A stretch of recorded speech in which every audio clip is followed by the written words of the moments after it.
and I'll cover stories that nobody else dares to touch. And then for the last 15 minutes, talking pints. We're over a drink. We have a civilised conversation with someone. We very often disagree, but we do it in a grown-up way. Come and join me on Farage.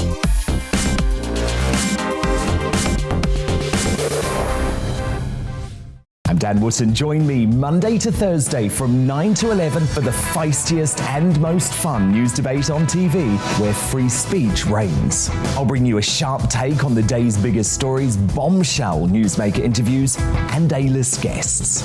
And I guarantee you, no spin, no bias, no censorship, and no reason to go to bed. That's Dan Wootton tonight, Monday to Thursdays from 9 on GB News.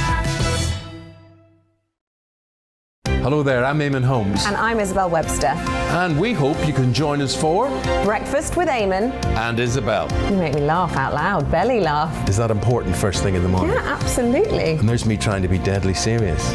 News is a serious business. Yeah, I have to rein you in sometimes. Well, it doesn't stop us laughing at it. It doesn't stop us having an opinion on what's going on. Yeah. And it certainly will not stop us reflecting what you think. Weekdays from 6 to 9:30 on GB News.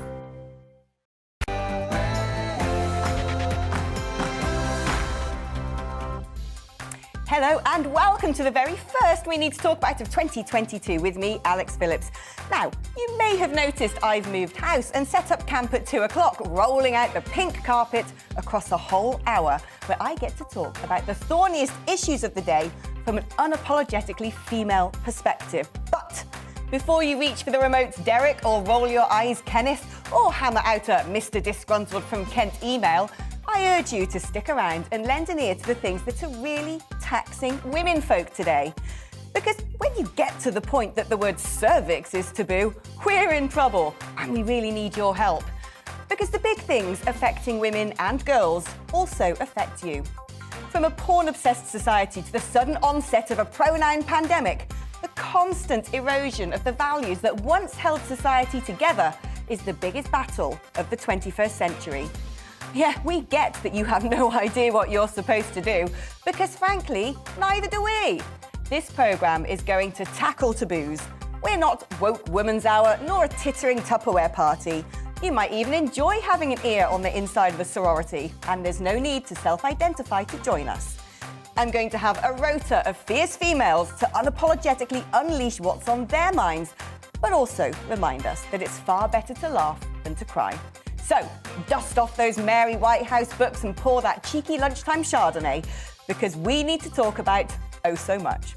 And joining me first in the ladies' locker room is journalist and author Nikki Hodgson. Now, coming up, masks for high school pupils. Are we doing our kids more harm than good? Could it be the key to the case against Prince Andrew? Today, the details of the deal his accuser reached with the paedophile businessman Jeffrey Epstein. Plus, we'll turn our attention to dating 2022 style. How do we navigate the minefield of online apps and dating etiquette? That's what we need to talk about for the next hour, but what do you want to say? Email gbviews@gbnews.uk or tweet me @gbnews. But first, it's time for the news headlines with Rosie.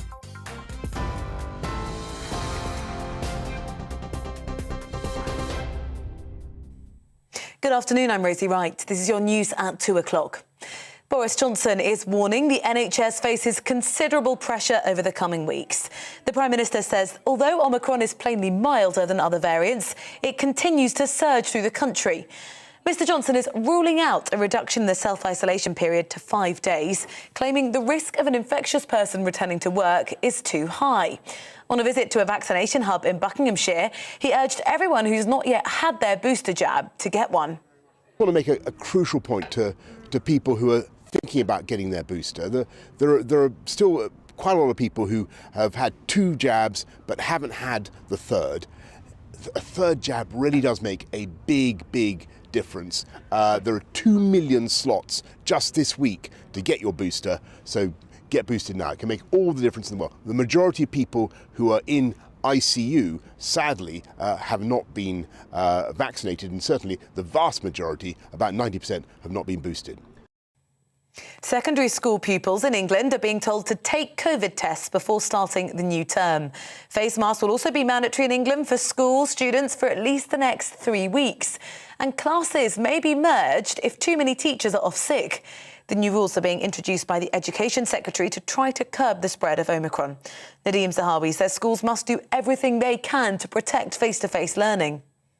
Keep Omicron out of the classroom and students in the classroom, and not for a day longer. As soon as we see that we can transition this particular variant from where we are today, where obviously London was the epicenter, but it's now rising in other parts of the country. As soon as we make sure that staff absenteeism is under control, we were at 8% at the end of last year. Then I don't want children to be wearing masks. Legal documents are being made public that Prince Andrew's lawyers hope will end the civil sex abuse case against him.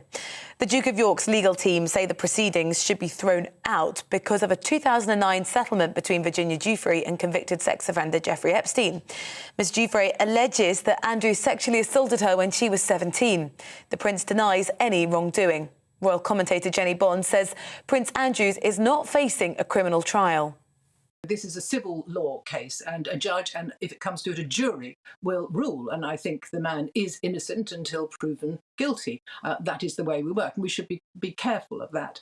But there's no doubt that his judgment, if nothing else, has been called into question by the fact that he has had friendships not with just one sex offender, Jeffrey Epstein, but now we know two, a very long-standing friendship with Ghislaine Maxwell, which goes back to university days. Tributes have been paid to a 14-year-old girl who died after being hit by a suspected drug driver on New Year's Eve. Olivia Kulek was struck by a grey Mercedes in Rowley Regis in the West Midlands and died at the scene. Her family say she was the brightest star in their lives. A 39-year-old man was arrested on suspicion of causing death by driving while under the influence of drugs. He's been released under investigation pending further inquiries. Ministers are being urged to bring in a new law that would guarantee all workers 2 weeks of paid leave after a bereavement. The SNP's Patricia Gibson is bringing forward a private member's bill to Westminster. She says it would allow people time to grieve without worrying about financial pressures. In the US, 2 people are missing after wildfires. Flames in Colorado spread over an area of 9 square miles, destroying nearly 1,000 homes and buildings. Police don't know yet what caused the blaze. An internet watchdog reports a 6-fold increase to visits to websites that promote violence towards women in the UK last year. Incel websites or involuntary celibate forums promote hatred towards women. The Centre for Countering Digital Hate says there was more than 638,000 hits every month on 3 of the largest sites. Well, that's up from over 114,000 the year before. You're up to date here on GB News. I'll have the headlines for you in half an hour. Now with Alex and the afternoon agenda.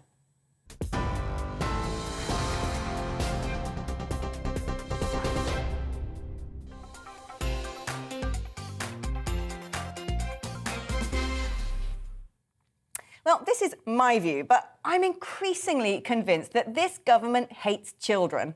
Yeah, while adults were allowed to bump and grind in England to mark a change of date, we've woken up to the news that we are a society that muzzles kids.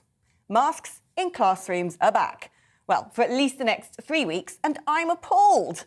Even vets would tell you dogs shouldn't wear muzzles for long periods of time, but little kids, yeah, go on, throw a Chinese-made carcinogenic rag over their faces with, as far as I can tell, little discernible benefit.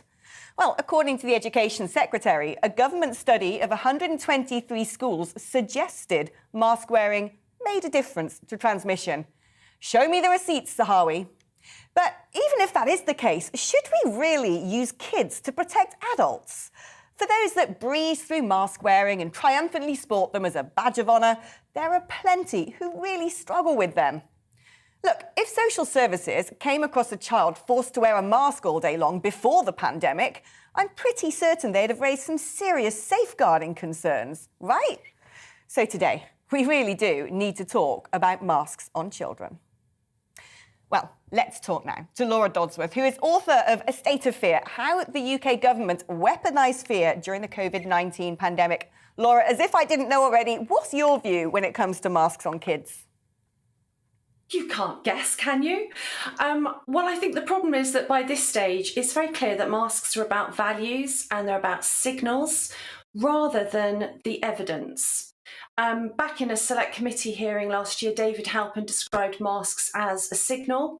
Quite recently, a seasoned government advisor on a COVID task force told me that masks are to give you the illusion that the government is doing something and they're just theatre. There's really no evidence or proportionality behind masks.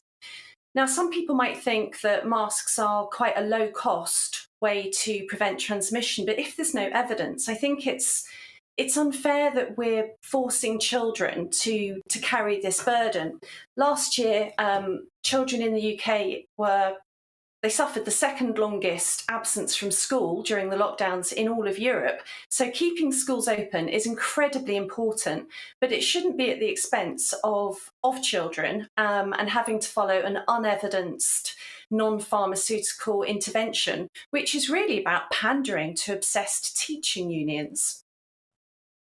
The Education Secretary did say this morning in his round of interviews that we do know this is a respiratory virus, therefore it's airborne. So wearing a mask may indeed help to reduce transmission. And supposedly the government's done a report based on 123 schools. And he's saying that there is evidence that this is going to cut circulation. Okay. But even if that were the case, do you still think it's right when children seemingly can't get particularly sick from this virus that they are taking a hit and having to cover up their faces, which I think is just stifling, essentially to protect people generations older than them?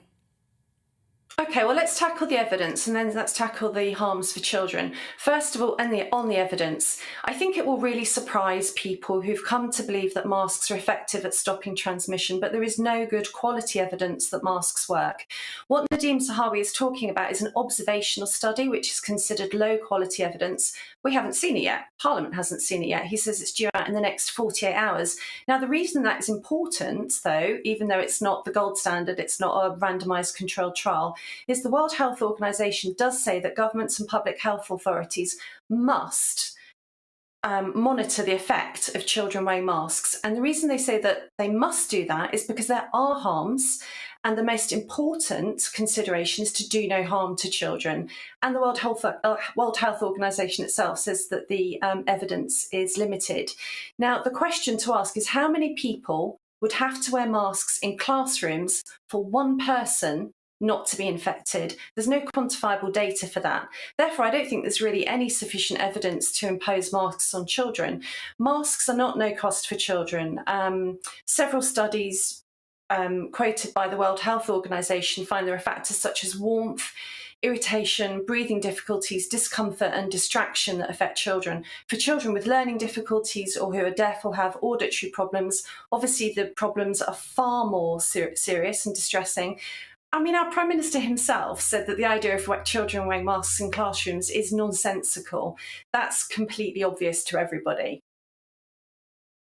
He would say that this is the payoff to make sure that kids can stay in school. And he might say on the basis of children with learning difficulties, children who might have asthma, hay fever, eczema, so on and so forth, that they may be exempt. I mean, does that make it OK if you start trimming bits off the edges? Or would you have a blanket ban on making kids wear masks? I don't think it should be up to me. I'm not going to set myself up as a benign dictator of the world, although we might be better off. No, I think we need evidence, and the government has not been forthcoming with evidence. We've basically had an almost unlimited budget to conduct trials, and yet we haven't conducted any randomised controlled trials with masks. Why not? It wouldn't have been very hard. The place where secondary attack rates matter, which is in the household, we could easily have done randomised controlled trials. The same government advisor I quoted at the beginning told me the reason we haven't done trials is because we know that masks don't work.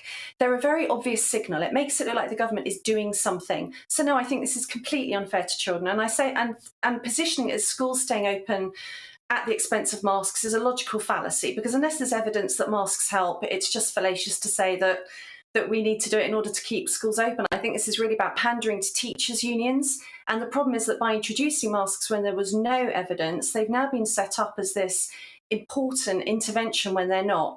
Look, right at the beginning, you had Fauci in the US, you had Chris Whitty in the UK saying that masks don't work, so we're not going to impose them.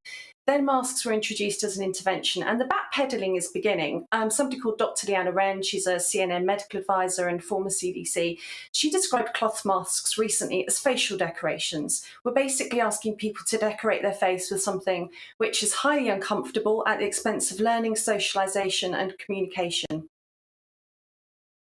I'm sure we'll be talking to you a lot in the 2 o'clock slot. And do you know what? I think you'd make a wonderful benign dictator. So get cracking on that. I look forward to being your subject.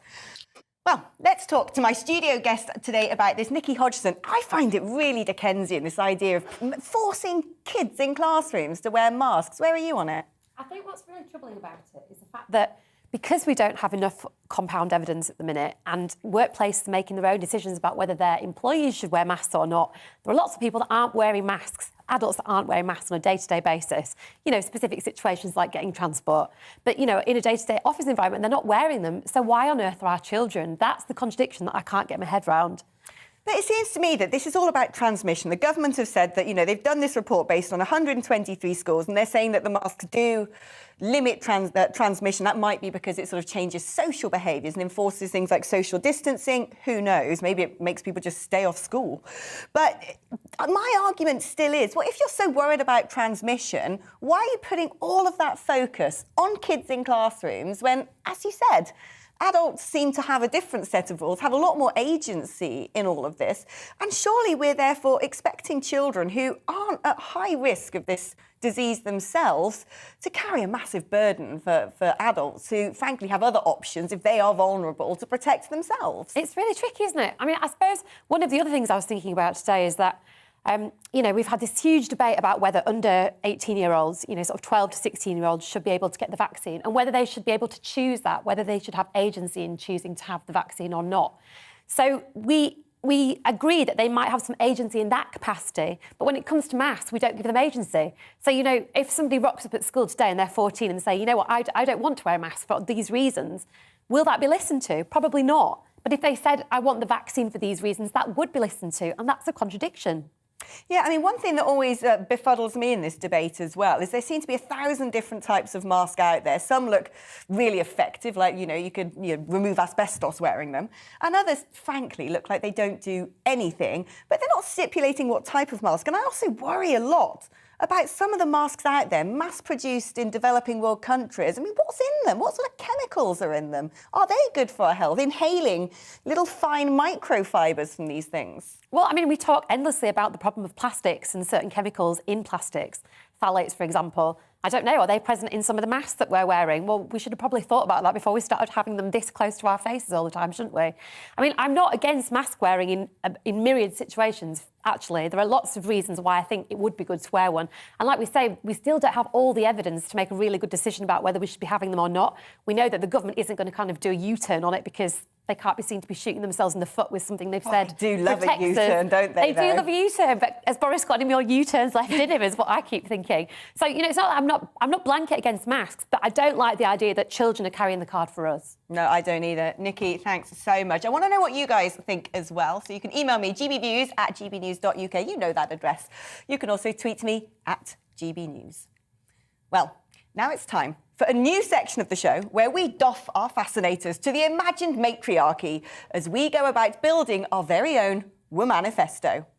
All my guests get to nominate 3 policies they think would make the world a better place. And as High Empress of the show, I'll decide if they make the cut. So, Nikki, if you were in charge of everything, what would your 3 policies be? What's number 1? Number 1 is probably sort the rape conviction rate out. Serious one to start with, but, you know, it's absolutely diabolical.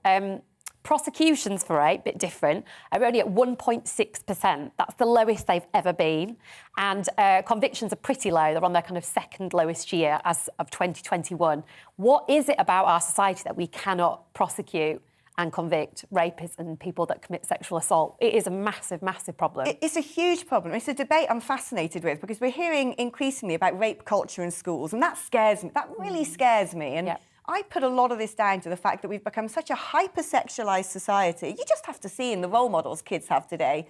You know, the Kardashians, who are people made on an operating table for the male gaze with zero discernible talent. What message is that sending to little girls, and what message is that sending to little boys as well? But do you think the problem is there is just a lot more rape around, and it's a very hard thing to try because it often happens in intimate surroundings without witnesses, so it's one person's word against another?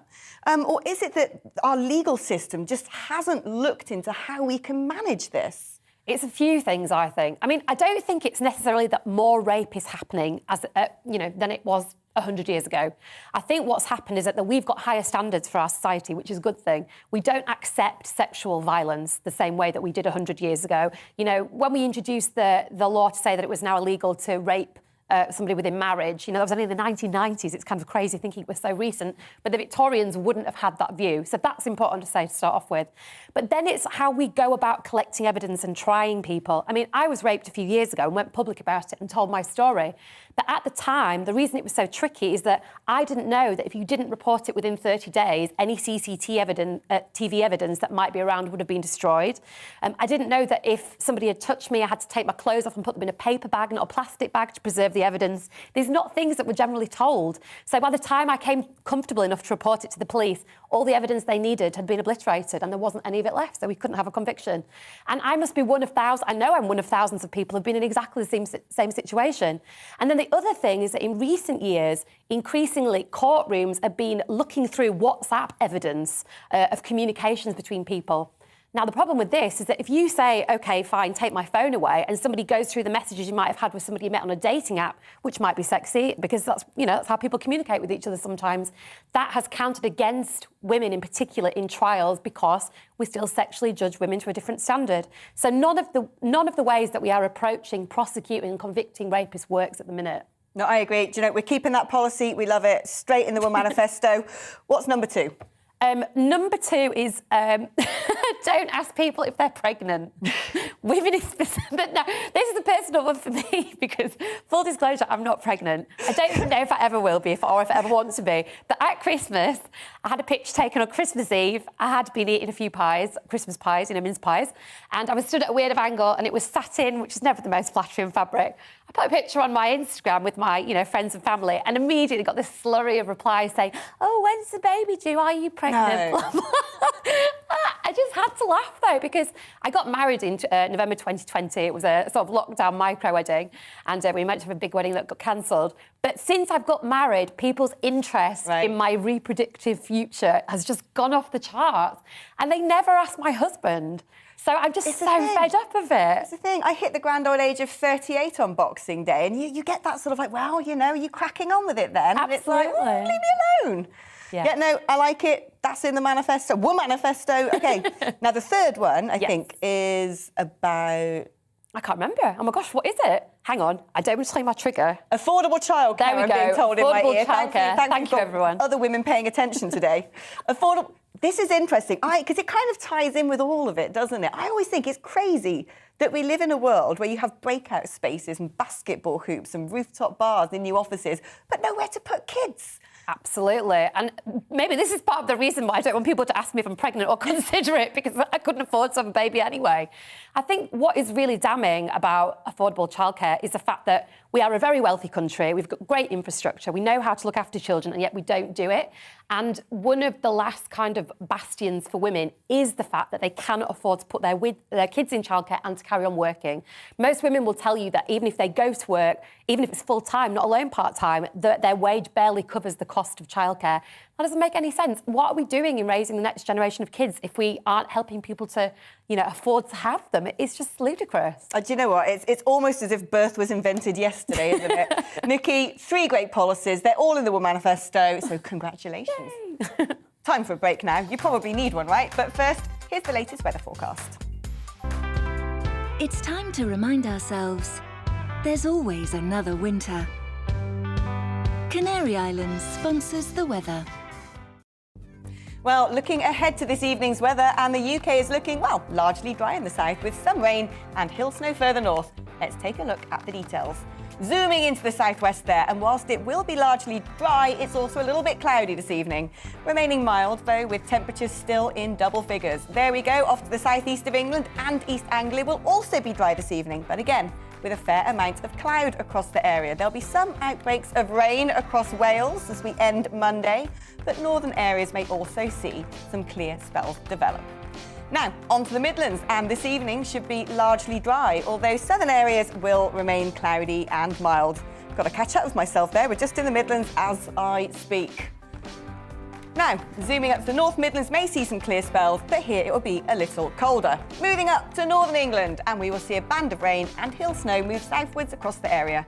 Behind the rain, it will be turning much colder than of late. Now, Scotland. The cold air will already be across Scotland with some blustery, wintry showers across the north, giving the risk of some icy patches. Further south will be dry, but quickly turning frosty. Northern Ireland. The clearer but colder weather will also be spreading across Northern Ireland this evening, with any rain quickly clearing the south of the country. A few showers may follow on across the north coast. This evening, we'll see the band of rain and hill snow continue to move south, with frequent snow showers and strong winds across the far north. That's how the weather's shaping up overnight and into tomorrow morning. Canary Islands sponsors the weather.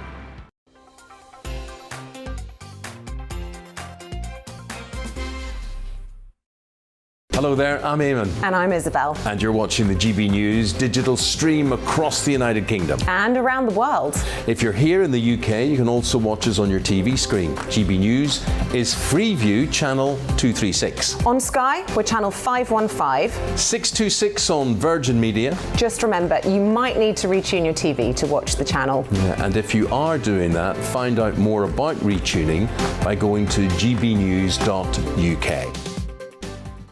Join my show Farage, 7 p.m. till 8 p.m. Monday through Thursday, and there you will get opinion, analysis, debate, and I'll cover stories that nobody else dares to touch. And then for the last 15 minutes, talking pints. We're over a drink. We have a civilized conversation with someone. We very often disagree, but we do it in a grown-up way. Come and join me on Farage.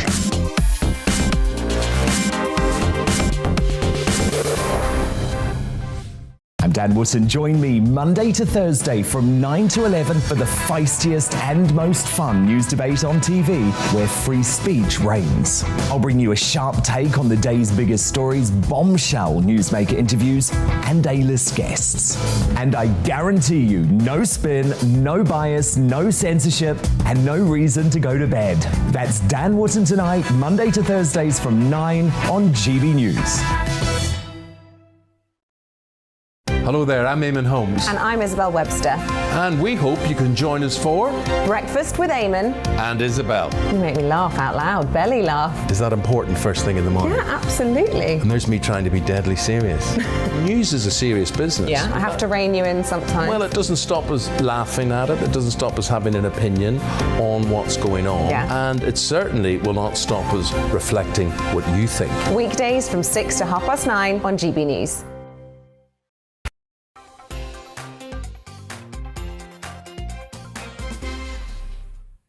Welcome back. So it's January, the month of renewal, and many a resolution. And for some, that means getting back into the dating game.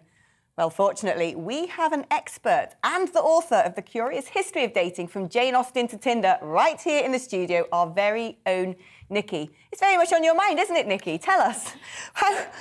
Yeah, I mean, so much. I mean, this time of year anyway is just bumper dating everything, because, we're leading up to Valentine's Day. Yesterday was kind of dating Sunday. That's what we call it in the industry. So that means the most people will be online doing their profiles up, trying to find you. It doesn't matter if you've missed it, though, because this runs, actually we see that from statistics that the numbers of people on a dating app in January are kind of like tenfold of some of the quieter times. So it's a really good time still to kind of get online. If you want to get online, and I say that with caution because I've worked in the dating industry on and off for many years, and I'm increasingly cynical about most of the major dating apps that we use, because they're kind of a bit like the old-fashioned diet industry in that they sort of don't want everyone to find love or they won't have any business. Yeah, I find it a really strange and dehumanising process because, let's be fair, attraction builds up over time, doesn't it? There might be someone that on first glance you just wouldn't really be that into, but then you work with them or you know them for a friend and you think their personality is magical, and these things sort of organically evolve. Whereas to me, this whole idea of just swiping left and swiping right is well, it's just grotesque. Well, we know it doesn't really work. So even Dr. Helen Fisher, who's the world's leading anthropologist on dating, she says that after between about 5 and 9 swipes, 5 and 9 options, we get cognitive overload and we can't make a good decision for ourselves. So whoever you swiped that was number 5, and then whoever you swiped that's number 15, 15 is going to be infinitely worse as a choice than number 5. So you might as well go back that way. That's quite good information there. Well, also joining us is communication and body language expert Judy James and elite dating and men's lifestyle coach Johnny Cassell. Judy, new year, new beau, but how do we make sure we don't drag last year's baggage into all of this? Well, we will do. That's the point. We won't know we're doing it. That's the problem. Nikki's absolutely right. I mean, it's such a busy market at the moment. It's a bit like trying to buy toilet rolls at the start of the pandemic, trying to find a partner. I think there's so many different ways to market yourself now. It gets very complicated. And, you know, there are a lot of people applying filters on their photographs. They're doing sort of selfie shots that they're putting online to make sure they don't get swiped. Ultimately, you know, the chips are going to be down because you're going to have to meet face to face. And I think the longer you put that off, the more problems you're going to have. I think I spoke to some people the other day. They said they've been putting so many enhancement and filters and glamour things on their photographs. They said they were going to have to turn up with a paper bag on their head because they were barely recognisable in the flesh, which is absolutely hideous and a huge shame. We have to look at things like so much is done by body language. You know, it's that moment. You said that you don't always get attraction straight away, but there will be that moment sometimes when you get eye connect. It'll be simple things that we're losing the skills of because we've been distancing, masking, speaking on video. Small things like the eyebrow flash, just that sign of recognition and approval when you first see somebody. And all of those more, it's got to be face-to-face rituals, listening to somebody's vocal tone, watching their facial expressions, not that selfie look that people do on screen, but when the face actually starts moving, that's when people become genuinely attractive or not to us. And I think, you know, as Nikki said, when you're sitting there swiping, most people are going for the kind of Love Island ideal that their friends will think look absolutely great. But that's not what genuinely attracts us. And that is when you see somebody that you get multiple non-verbal signals. Those are the things that we will find genuinely appealing and will make us more appealing as well. Well, Johnny, let's throw over to you because, I mean, frankly, I'm terrified of Boohoo Man. There's far too many of those on apps, I'm sure. But what sort of pearls of wisdom are you imparting to the fellas right now? Well, I think this applies to the fellas or the ladies. You know, one big one is letting go of the relationship you have with people from the past, because when you start going into any sort of new dynamic, you really want to be present with someone and you want to be ready to accept something new into your life. So that's a big one. Another one, which goes into marketing, you know, I do believe that we are a brand and we got to understand who our target market is, right? And with the right sort of inner work, you'll be able to recognize what those things are. But don't let that stop you working on the core product, the core offering, because look at it like in business. You can have all of the fancy marketing in the world, but if you haven't got a good offering, then no one's going to keep coming back. So that's something I really want to put emphasis on and start, you know, it being January, just starting off the new year in the right way. You know, you can have all the fancy photos. You can have a really good looking Instagram account that's bolted on to your online dating profile as well. And you can wear all the fancy clothes and look cool and stylish. But if you're not showing them a future, they're not going to see a future in you.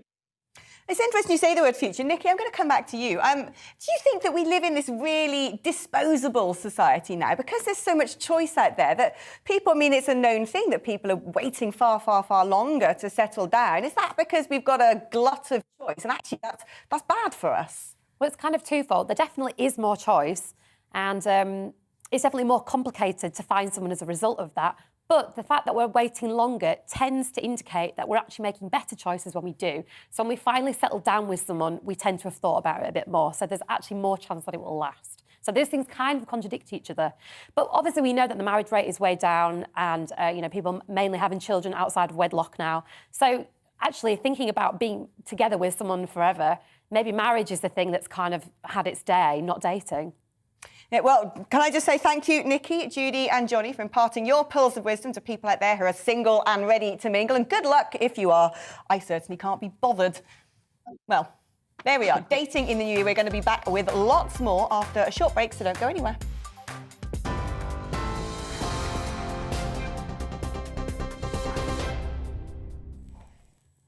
I'm Rosie Wright. Here are the latest headlines. Boris Johnson is warning the NHS faces considerable pressure over the coming weeks.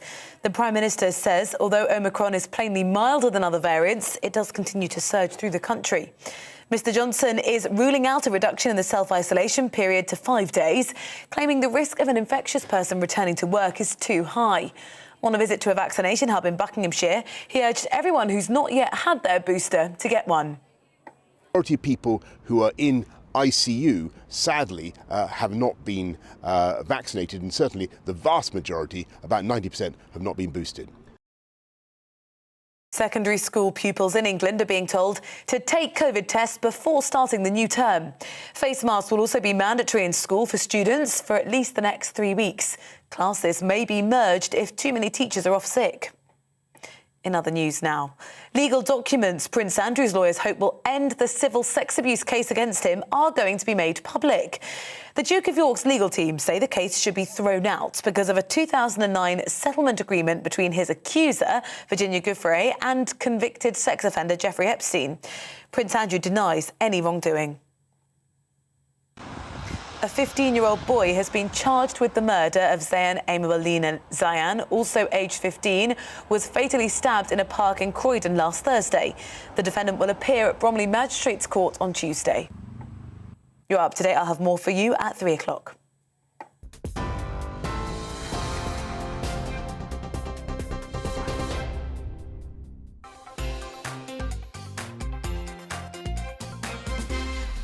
Hello there, I'm Eamon. And I'm Isabel. And you're watching the GB News digital stream across the United Kingdom. And around the world.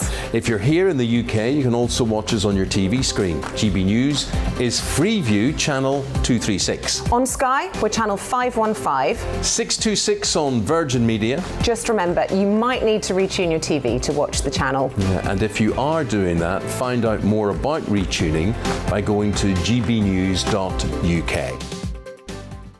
Join my show Farage, 7 p.m. till 8 p.m. Monday through Thursday. And there you will get opinion, analysis, debate, and I'll cover stories that nobody else dares to touch. And then for the last 15 minutes, talking pints. We're over a drink. We have a civilized conversation with someone. We very often disagree, but we do it in a grown-up way.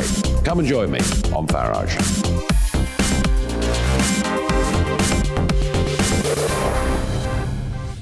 I'm Dan Wootton. Join me Monday to Thursday from 9 to 11 for the feistiest and most fun news debate on TV, where free speech reigns. I'll bring you a sharp take on the day's biggest stories, bombshell newsmaker interviews, and A-list guests. And I guarantee you, no spin, no bias, no censorship, and no reason to go to bed. That's Dan Wootton tonight, Monday to Thursdays from 9 on GB News. Hello there, I'm Eamon Holmes. And I'm Isabel Webster. And we hope you can join us for Breakfast with Eamon. And Isabel. You make me laugh out loud, belly laugh. Is that important first thing in the morning? Yeah, absolutely. And there's me trying to be deadly serious. News is a serious business. Yeah, I have to rein you in sometimes. Well, it doesn't stop us laughing at it. It doesn't stop us having an opinion on what's going on. Yeah. And it certainly will not stop us reflecting what you think. Weekdays from 6 to 9:30 on GB News.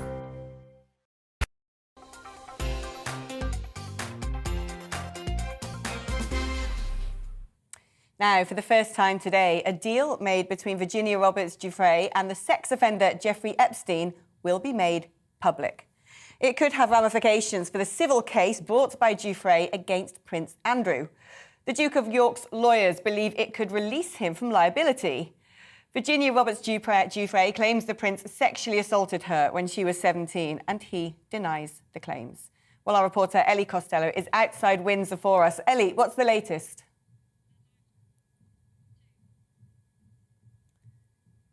First time that the world would see that agreement made between Virginia Giuffre and Jeffrey Epstein back in 2009 when she was known as Virginia Roberts. And following an order by US judges, that will be made public today for the first time. Now, we understand that in those court documents, Virginia Giuffre alleges that she was a victim of sex trafficking and abuse by Jeffrey Epstein from the age of 16. And we also understand in those court documents that she was lent out to other powerful men, including Prince Andrew. She does name Prince Andrew. She accuses him of sexually assaulting her on 3 occasions when she was under the age of 18, which made her a minor in the US. Now, those are claims that Prince Andrew unequivocally denies, and it is important to stress that there is no criminal proceedings being made against him in the United States or indeed in the United Kingdom. But the release of these files, as you say, Alex, could have an impact on that civil case that is being brought by Virginia Giuffre against Prince Andrew. Yeah, what sort of impact could that have?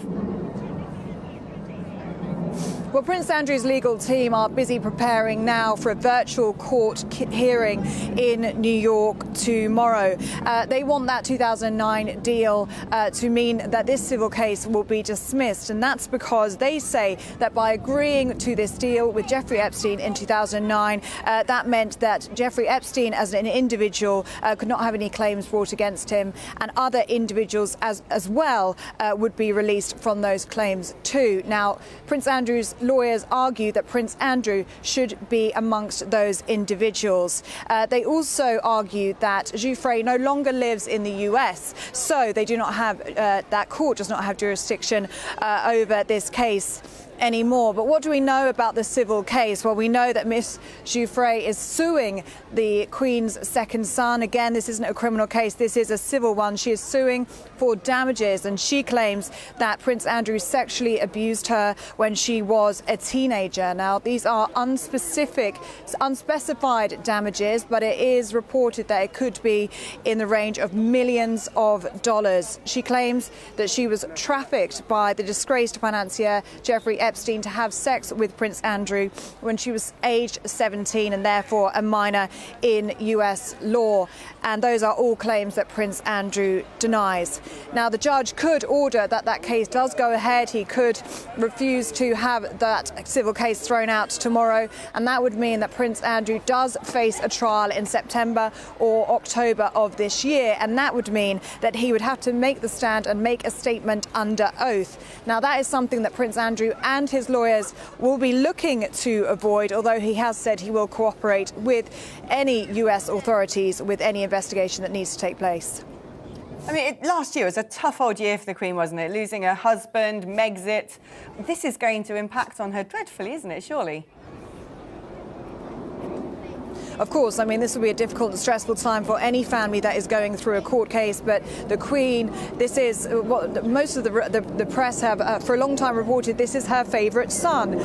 She's had a very difficult year. She lost her beloved husband in April of last year. She is 95 years old, and there were reports, of course, that she was suffering from poor health before Christmas. So this is the last thing that Her Majesty needs, this distress at this time, knowing that her son has been accused in this manner. And of course, very stressful and distressing for Prince Andrew's daughters, Beatrice and Eugenie, who have their own very young children. It must be very difficult for them, for their father and indeed their children's grandfather to be accused in this manner as well. Now, Buckingham Palace have denied rumours that Prince Andrew may be asked to stop using his title if he loses that lawsuit that has been brought by Virginia Giuffre. They will not comment comment on ongoing legal matters, and that is standard practice by Buckingham Palace. Very rarely do we receive any public statement, and they have also played down those reports that we've seen in the press in recent days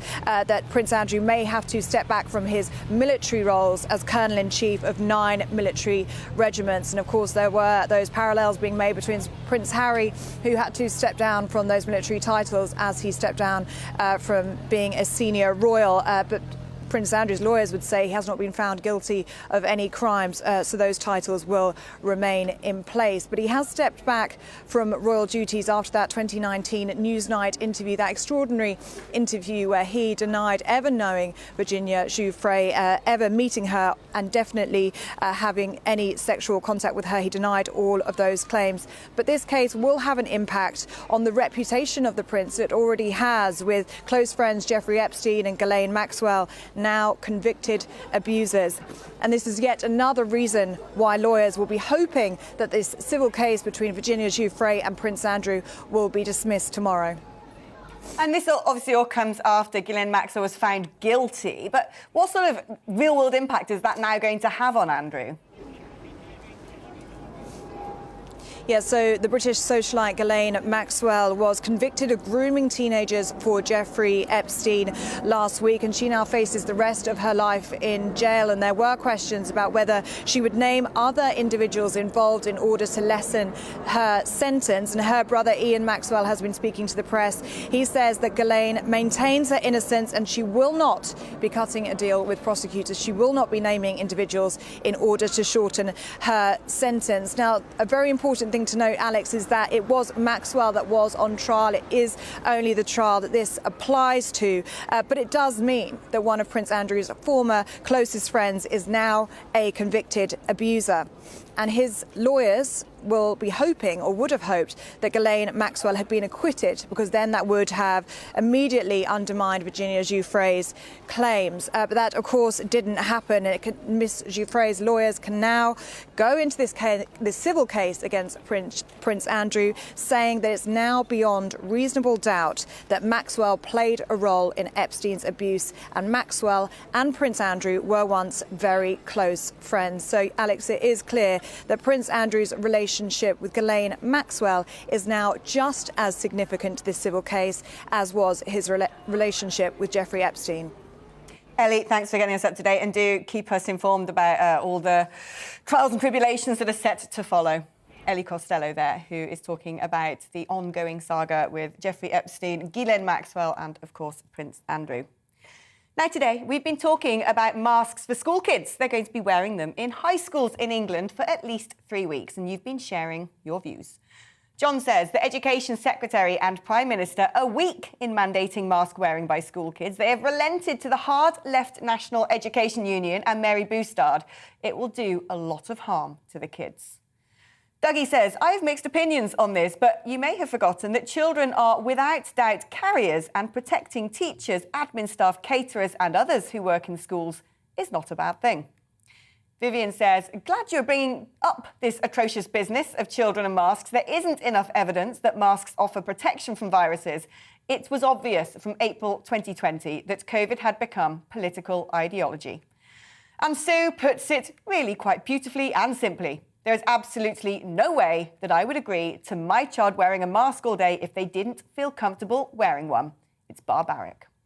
Thank you for all of your emails today. Now, have you ever wondered what women want? Oh yeah, it's an enigma that has befuddled men since the Garden of Eden. So here on We Need to Talk About, we're going to try and find out. A wolf whistle's offensive. Is holding the door open cringe? Do we really want to split the bill?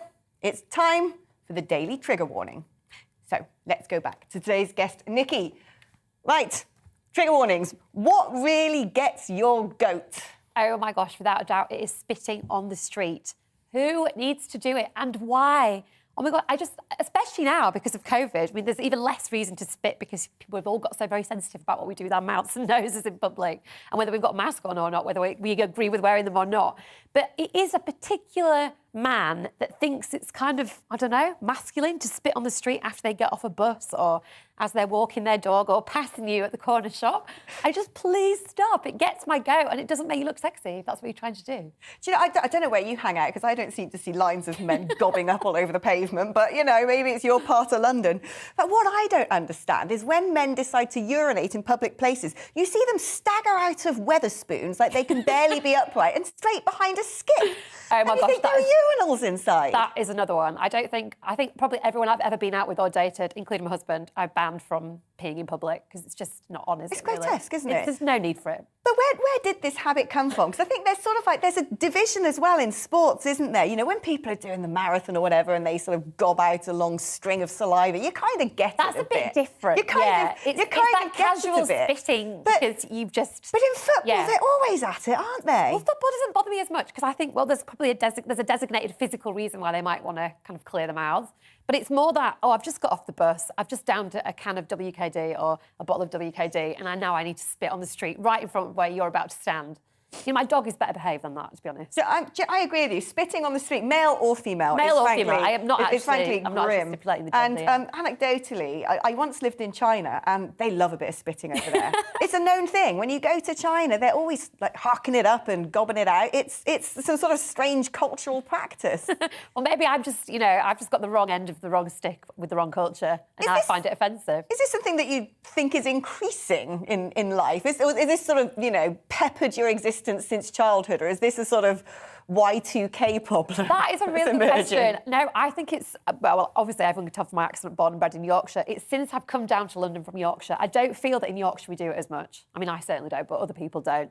I feel that there's more politeness in Yorkshire. Is that right? Yeah. Do you know, we want to hear your views on this. GBNews, are you a spitter? Do you think people spit less in Yorkshire? I mean, it's a riddle we need to solve. We do. So any more trigger warnings? What else really drives you around the bend? I don't like it. This is very particular to me. I don't like it when people, especially, it tends to be a certain kind of man with a big dog, lets their big dog off in front of my little mini dachshund because he can't really cope with it. It's just people with big dogs should probably keep them on leads. That's going to get some people's backs up because I know it's very controversial. Big dog mentality. Do you know what? I don't like dogs at all, so I wish they'd all be just kept out of the country, frankly. But there you are, viewers. Spitting and my dog is bigger than yours. Now, a leading group of girls' schools will refuse to offer places to boys who identify as girls in order to protect their single-sex status. The Girls' Day School Trust, representing 25 institutions across London, has updated its gender identity policy, stating categorically that they won't accept boys who identify as girls, but will and do support pupils who say they want to transition. They also added, though, that there may be challenges for such students attending a school which deliberately tailors its ethos and educational approach to cater specifically for girls. Well, it's very much a now conversation, isn't it? And frankly, one that I couldn't have imagined taking place a decade ago. So what is the right approach? Who better to explain than Dr. Debbie Hayton, a transgender teacher and journalist. Debbie, great to have you on the show. Do you agree with this ruling that girls' schools are saying, well, look, we're single-sex spaces, and if it's the fact that a boy at the age of 13 now identifies as a girl, is in the process of potentially transitioning on puberty blockers, that's great, but you can't come in? Or do you think they need to be more open-minded? I think they've got it absolutely right. Sex is sex. We all know what sex means, and single-sex schools cater for one sex. We've had a conflation of sex with this concept called gender identity, and it's caused huge confusion. And schools have been scared to apply the law as it stood for generations. We've got ourselves into a mess over it. So it's good to see the Girls' Day School Trust actually coming out and being clear on their policy. Do you ever worry that there's so much spoken about transitioning now, there's so much all over social media, which kids use obsessively. We've come through the sort of Caitlyn Jenner era where she was Woman of the Year on Time magazine, that children are almost being encouraged to question their gender identity too much and that it's actually becoming trendy? Well, this is the big concern. Children are being presented with choices that we were never presented with before. They're being essentially told that they can choose their sex. Do you wish to grow up to be a girl or do you wish to grow up to be a boy? They can't, but we know that. But children believe all sorts of things, and I think we're misleading them and leading them up the garden path. A few children may be led down into with very serious consequences, but for many more, the psychological impact on them is just unknown. Strange thing happening right now in schools in general. The fact that we're even having this debate, which I can't imagine taking place even 2-3 years ago, suggests that there is a huge lobby out there and that we are talking about people who are transgender or want to transition or transsexual or whatever. But do you think in some respects we're talking about it too much? I think it's having too big an impact on society. A number of people are unhappy with their sex and how they are expected to relate to other people. That's known, but transition is a rather profound response to it, and not one people should go into lightly. But increasingly, it seems to be presented as some sort of lifestyle choice, which is unhelpful and unhealthy. I mean, there have been incidents of certain schools around the UK who are now turning toilet cubicles into unisex toilets because they may have a pupil in the school transitioning. Do you think that's appropriate at school age? Or do you think when, children are naturally entering very difficult periods in their life, periods like puberty, that forcing girls and boys to share toilets is actually plain wrong? Well, it depends by what you mean about the unisex toilets. There are some toilet provision which is appropriate in unisex. Separate cubicles which are totally self-contained, and those can be appropriate. In fact, I think it's a good idea to provide additional provision for children who don't wish to share with their own sex. Not all children do. Where I'm cautious and where I think we should be asking questions is where in situations where toilets which were designed to be single sex are then converted into mixed sex provision without being converted properly. That needs to be looked at. But the actual provision of appropriate mixed sex provision, which is designed that way, so a totally self-enclosed cubicle, that I think is good. But to say, well, we're not going to have boys' toilets and girls' toilets, we're just going to convert them. I think that needs to be done very, very carefully if it's going to be done at all. Love having you on, Debbie. Always great to hear your very sage advice. That's Debbie Hayton, who is a transgender teacher and journalist. Well, Nikki, quickly throwing to you on this. Where are you on this whole sort of transgender debate? Do you think it's just spiralling out of control? Or do you think that actually this is a welcome revolution? Well, I do think it's a welcome revolution because we've had loads of people for thousands of years really suffer because they can't be who they say they want to be, right? But the problem is, because there's still lots of fear about trans people, that's met with lots of backlash. And like Debbie was saying, it sometimes feels like it isn't proportionate to the amount of time we need to actually spend on the issues. Maybe that's the best way of putting it. And the school thing is really interesting because I went to a single-sex girls' school, which I absolutely adored. Part of the reason was because the girls got better grades if they weren't educated with the boys, and we all did well, so it kind of proved its point. But as I get older, I sort of wonder if it's not a bit archaic to keep dividing girls and boys that way, because actually the boys tend to lose out. The girls do better, but the boys do worse. So isn't it just a case that... And also, I mean, I think a lot of the girls who went to my school would have said, I went to a mixed-sex primary school, and so by the time I got to 11, I knew how to talk to boys, I knew how to interact with them as humans. But there were lots of girls that had been in single-sex primary schools, and when they were 18, they were just kind of basket cases. I don't think they might be saying. They didn't know how to interact with them, how to flirt with them, how to go out with them, how to back them off if they were talking over them in class when we got mixed teaching in the sixth form. They didn't know how to debate with men, and they didn't feel confident around them. So there's lots of things to say that maybe it's just time we kind of all moved on and all mixed in together, actually, in schools.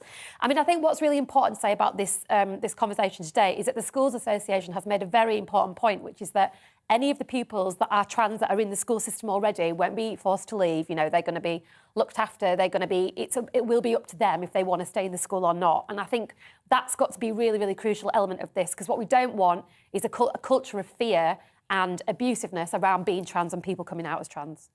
Nikki, it's been so good having you on the programme today, keeping me company on this inaugural release of the brand new show. So thank you so much. It's been super, and we're going to have you back. That is the end of the inaugural show. Like I said, I hope you enjoyed it, and I hope we shone a light on some issues that perhaps needed airing.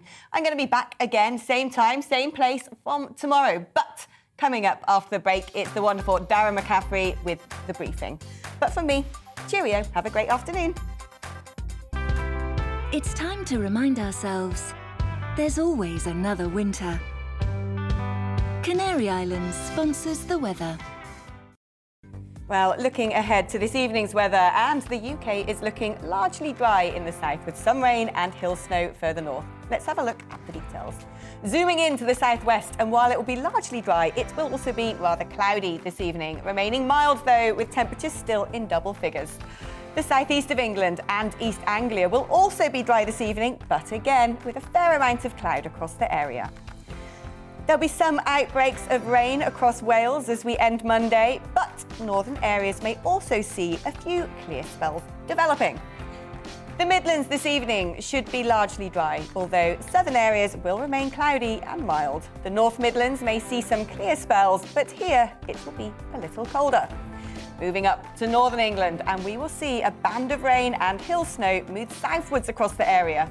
Behind the rain, it will be turning much colder than of late. The cold air will already be across Scotland, with some blustery, wintry showers across the north, giving the risk of some icy patches. Further south will be dry, but quickly turning frosty. The clearer but colder weather will also be spreading across Northern Ireland this evening, with any rain quickly clearing from the south of the country. A few showers may follow on across the north coast. Nationally, this evening we'll see a band of rain and hill snow continue to move south, with frequent snow showers and strong winds across the far north. That's it, and that's how the weather is shaping up overnight and into tomorrow morning. Canary Islands sponsors the weather.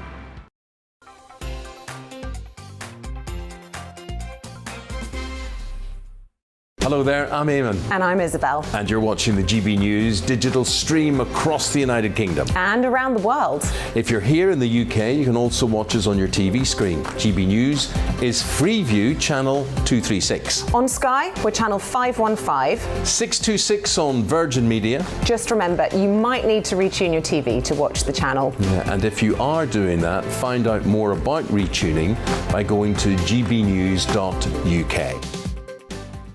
Join my show Farage, 7 p.m. till 8 p.m. Monday through Thursday, and there you will get opinion, analysis, debate, and I'll cover stories that nobody else dares to touch. And then for the last 15 minutes,